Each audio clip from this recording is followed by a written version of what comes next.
What is up, Power Maniacs? Parastasis here, and today I'm going to show you guys one of the runs I do to try and get chances for Motif books.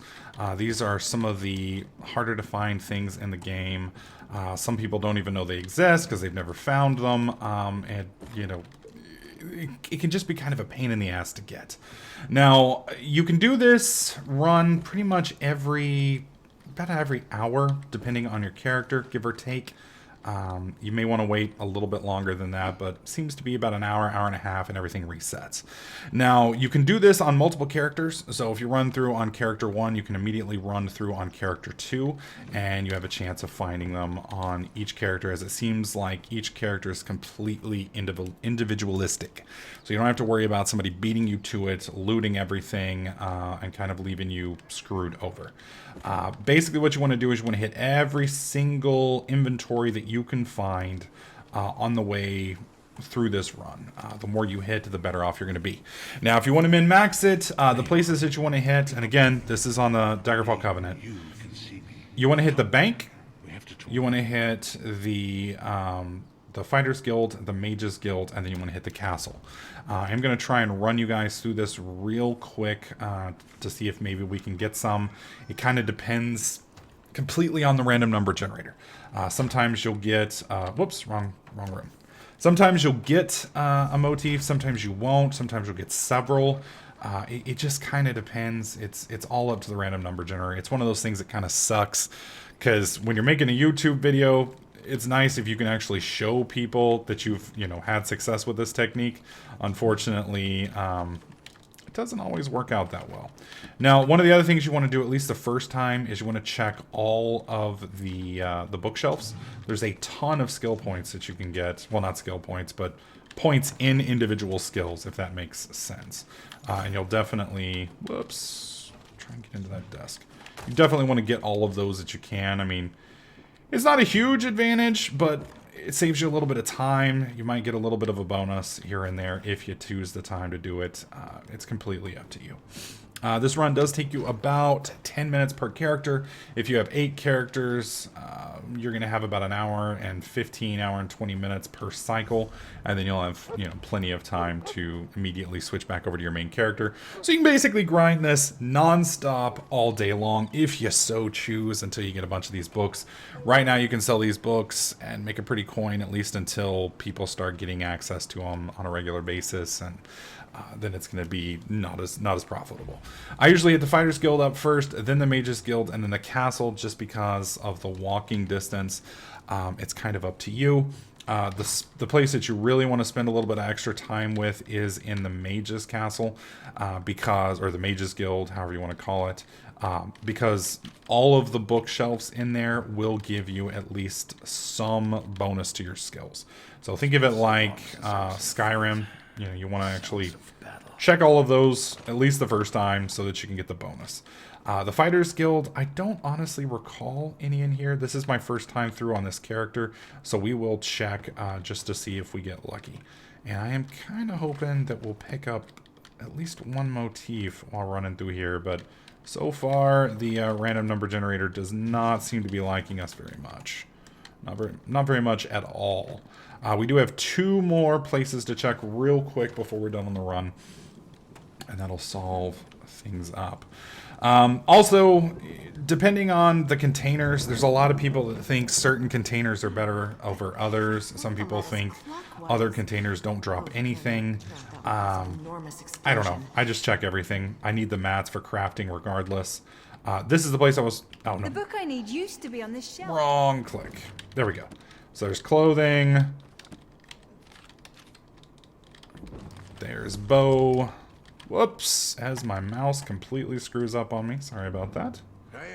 Destruction staff. There we go. Desk is empty. Of course it is. Another bookshelf. Checked all those. Crates are empty. Bookshelf. Bookshelf. And it only takes about half a second to check all those anyway, and you only have to do it the first time. Alright, going upstairs. Guess I don't have to, I'll just walk away from it. There we go. Thought I had to hit the button to escape. There we go. Check that real quick. And we are having terrible luck this run.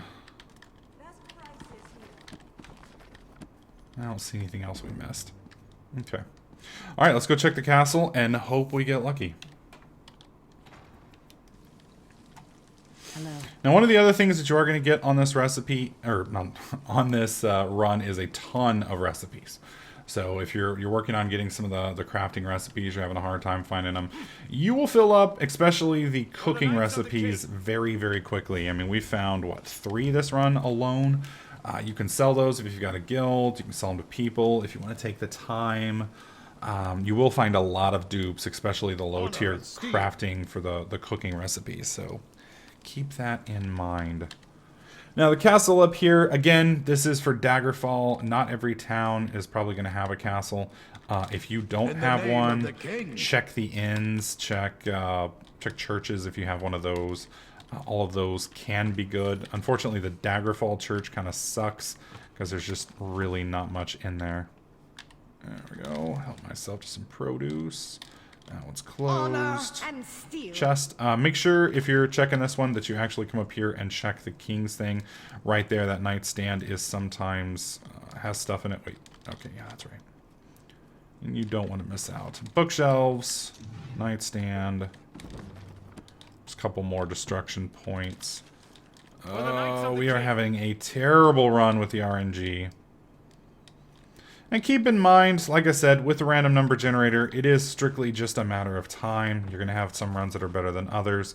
The point is, you want to open as many containers as possible. The more you open, the more bookshelves, the more wardrobes, nightstands, all of that stuff you open, the better your chances of getting a motif. The fewer you open, obviously, the worse you're going to get. You're going to have some friends who find them all the time, and you're going to have some people who haven't seen one their entire time playing the game. It just kind of depends on whether or not it's worth your time to go through this many containers every single day. A lot of people it may not be. For me, it just takes a couple minutes. Plus, I do a lot of crafting, so it's kind of nice to have the extra components for free. All right, that's clear. And one more side and one more room. For the Knights of the King. Okay. Check these over here. Also, sometimes the ones back there are a little bit harder to see. Make sure you pop that as well. And final room. Nightstand. Wardrobe. Well, I am having a luck with the fact that all of these are actually open. Usually they, at least some of them aren't. Hello there. Hello. That one's closed. Ah, chest. And so we ended up with quite a few recipes. Quite a few new recipes. Lots of components for cooking and such. Unfortunately, no motifs this run. And then, like I said, you know, you can swap over to a different character, run it again, get them, throw them on your main character, put them in the guild, whatever. And you should be good to go. So, sorry that we didn't get any of this run, so I couldn't show you guys. RNG has been kind of hating my guts recently, but hey, it doesn't hurt to keep trying. Anyways, for those of you watching on YouTube, hopefully you found this run helpful. If you did, please click that like button. Make sure you subscribe. And I'll catch you guys in the next clip.